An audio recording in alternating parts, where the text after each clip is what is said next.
everyone, my name is Jackie and today I'm here with my January wrap-up. In January I finished a total of 6 books and I started the 7th one. I listened to 1 audiobook, the other 5 were physical books, and I read a total of 2,911 pages. I also made a graph in my Always Fully Booked planner where I counted how many pages I read each day. I will put a picture of it up here. The parts where my graph reaches the top, but there's no black line. That means I've read more than I was able to put into the graph. So my average pages per day in January were 94, which is alright, especially considering that there were days I only read around 30 pages, and on the other side there were some days where I read over 200. And my average rating was 4.5 stars, because I gave all the books either 4 or 5 stars because I liked them. So I should probably also say that I don't really have a system for rating books. I'm not doing this critically or anything, it's just about my enjoyment. So I enjoyed all the books I read very much, but there were just a couple of books that I thought they deserved 5 stars and a couple of books where I thought not quite. So let's get into the books. So the first book I read this year is definitely a new favorite of mine, and it is Reverie by Ryan LaSala.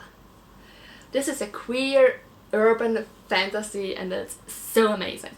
So it's about a boy named Kane Montgomery who got into a freak accident and because of that lost some memories. But how severe these memory loss was, he didn't discover until 3 of his classmates approached him and saying they're his friends. But he isn't entirely sure if he can believe them. But he wants to find out more about the things he forgot, so he follows them and he walks into a reverie, which is essentially a dream come true. Or a daydream come true. It's an entire world, an entire storyline that you have to play through that's actually happening with everything around you in there, but no one really knows this. No one will remember it except for only a handful of people, and Kane and his friends are some of those people. There's also another boy in school he meets and his friends tell him not to trust him, but he's got this feeling. Then there's this psychologist who's not actually a psychologist, who also tells him some stuff and he isn't entirely sure if he can trust him. So there are a lot of people around him who tell him what to do, and because he can't remember anything about this, he doesn't know who to trust. So what I enjoyed a lot is the premise of getting to know a world together with the main character.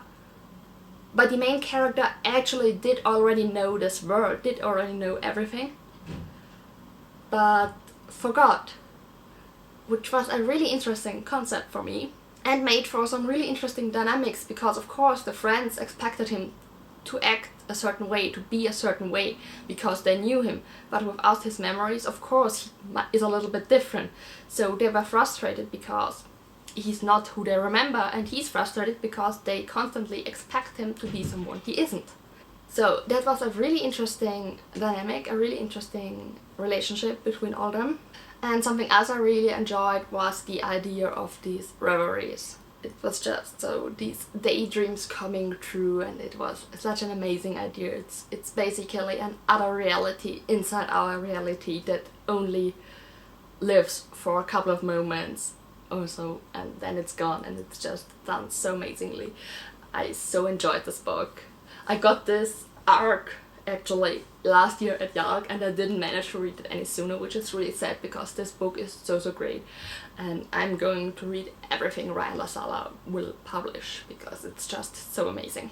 So of course I gave these 5 out of 5 stars. It's just really great.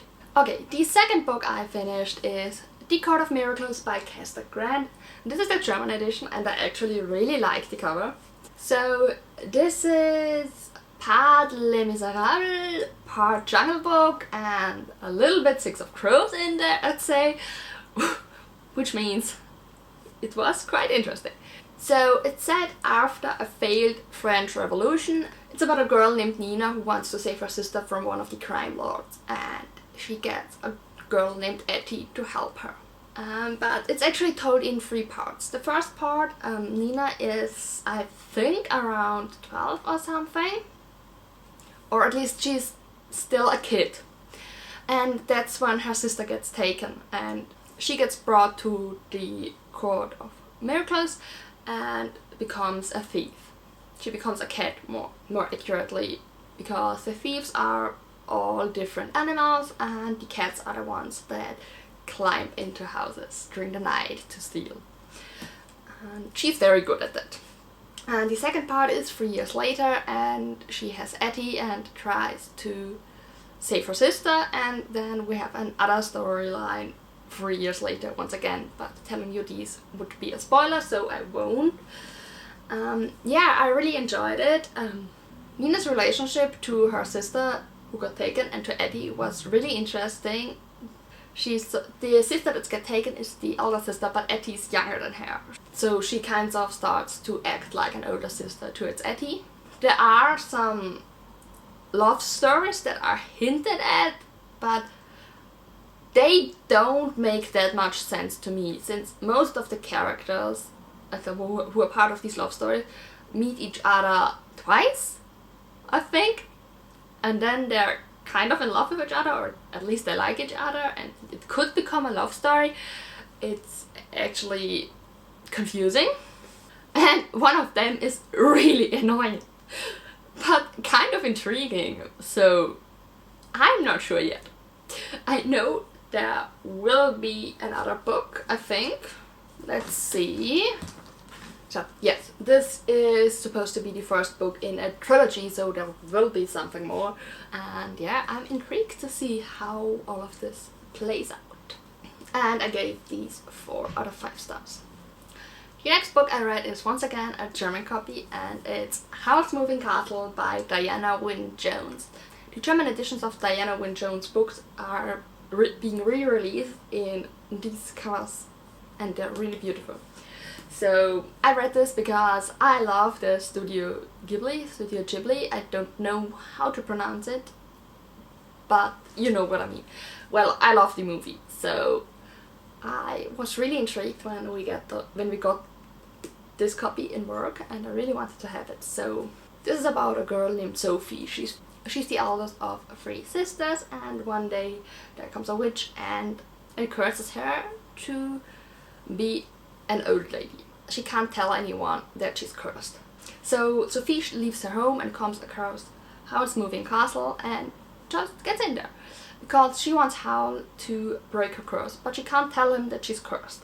So she stays with him and cleans his house, cleans his castle. There are a lot of strange things happening. For one, Howl has an apprentice with whom she talks, and he has a fire demon called Calcifer, who's really amazing and so funny, and she has a really strange relationship to Calcifer. And there's just so much happening, and it's all so weird, I can't really explain it. For a bit of the book it's pretty close to the movie, but then it takes a totally different turn, if I remember correctly. I really should rewatch the movie to be sure, but I had a lot of fun with this book. What I enjoyed a lot was Howl interacting with other people. Howl was always so over the top, it's hilarious. It's so fun, and I'm not entirely sure if the ending really made sense, but I don't think the ending of the movie made sense either. So it's really hard to explain this book because it's really short, but there's so much happening in it, and from a logical point of view it doesn't make any sense. But on the other side, it's so great, it's so funny, it's a quick read, it's a fun read. Yeah, I enjoyed it a lot, so I gave it 4 out of 5 stars. So, and the next book I read is Lady Midnight by Cassandra Clare. This is the first book in the Dark Artifices trilogy, and it follows Emma Carstairs and her parabatai Julian Blackthorne from the LA Institute. And I have a lot of fun with Cassandra Clare's books, but I was a bit hesitant to pick up these. I really like the characters from the Mortal Instruments. I love the Infernal Devices, but those are totally new characters, and I wasn't entirely sure if I would try it. And then I started it. And I found my new favorite fictional family. The Blackthorns are so amazing. They're this tight-knit family who take care of each other. It's a big family. There are so many siblings. And I'm really sad for them because they don't have any parents, and their two older siblings are also gone, so they only have Julian, who was 12 when they lost everyone else and has been raising his siblings since then. And it's so amazing, it's so cute, but it also breaks my heart the way he cares about them, the way he thinks about his siblings as his kids a lot of the time, and they're so amazing. I love the relationships between each other. There are twins, a boy and a girl, and the boy, Ty, he's special. He sees the world in another way than other people do, and has some problems sometimes interacting with the people around him, but his twin sister Livy takes such good care of him, is always there for him, is always protecting him, is always helping him, but on the other side he's also very protective of her. And then there's the littlest of them, Tabby, who was only 2 when they lost the rest of their family, and they're all so protective of him, and he's just so adorable. So I love the dynamics in this family and all the characters. And yeah, Emma is kind of part of it, but she's also a little bit outside of it, because she lived with them for the last 5 years. She's Julian's parabatai, so of course she plays a big role in their family dynamic, but she also wants to allow them to be a family and to remember for herself that she had her own family too, who she lost around the same time that they lost theirs. So, I talked a lot about the characters, but of course this book has a plot too. And this plot is that there are people, mundanes and fairies alike, are being killed. But because of the war during the Mortal Instruments, there's a so-called cold peace at the moment between the Shadowhunter world and the fairies, which means they're not allowed to help the fairies or to investigate in fairy murders. But the fairies have something they want, so of course in the end they help them. And yeah, it's honestly, I did not care as much about the plot as I did about the characters, but I still enjoyed it a lot. I mean, the characters are just amazing, and I wanted them to figure out who kills all these people, but not so that we get the killer, but because they wanted what the fairies had from them, and it's amazing.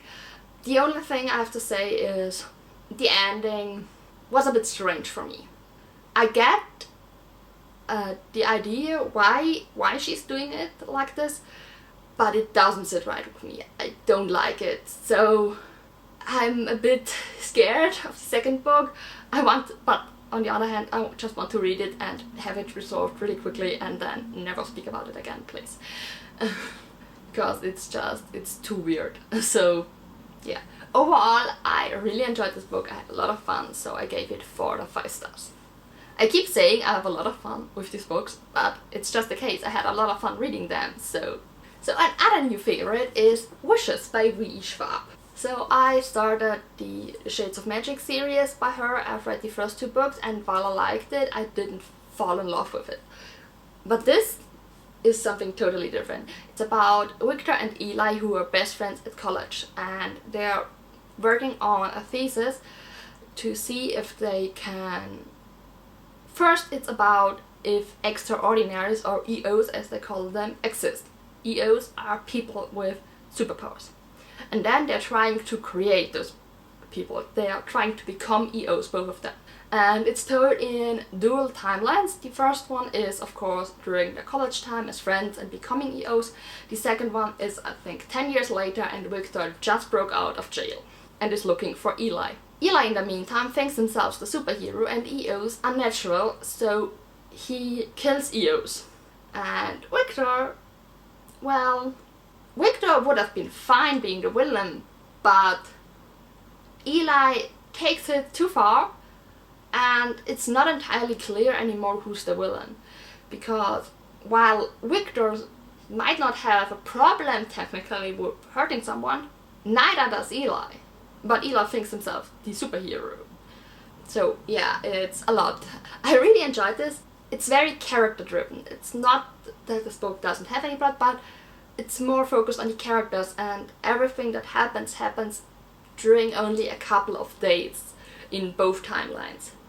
So the interesting part is their relationship, especially their relationship during their college time. Because at the beginning you don't know what changed, you don't know why they're enemies suddenly, and that's been really interesting to read about. So I had a lot of fun with this.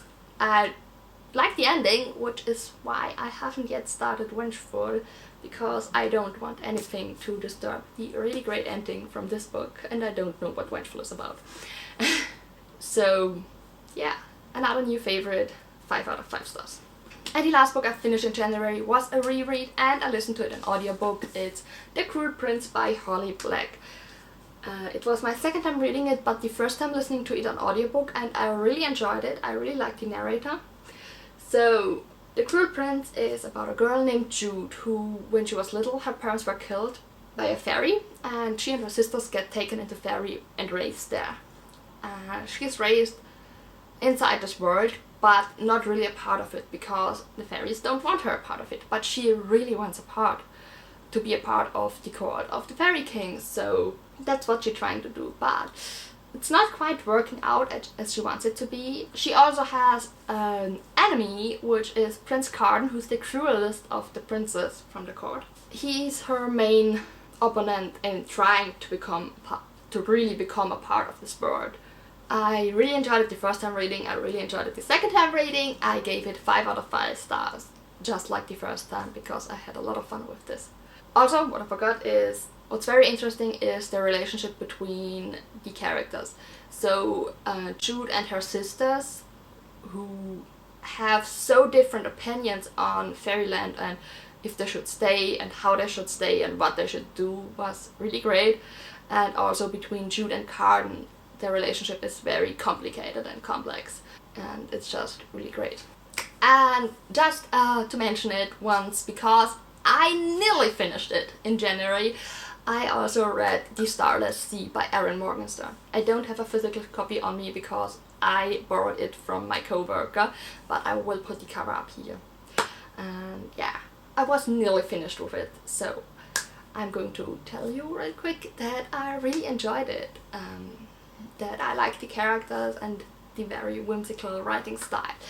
But more in depth I will go into this in February. 6 books I finished, a 7th I nearly finished. Wasn't my strongest month, but overall I'm happy with it, and I really enjoyed all the books I read, which is great.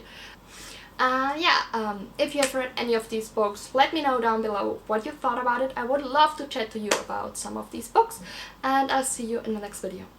Bye!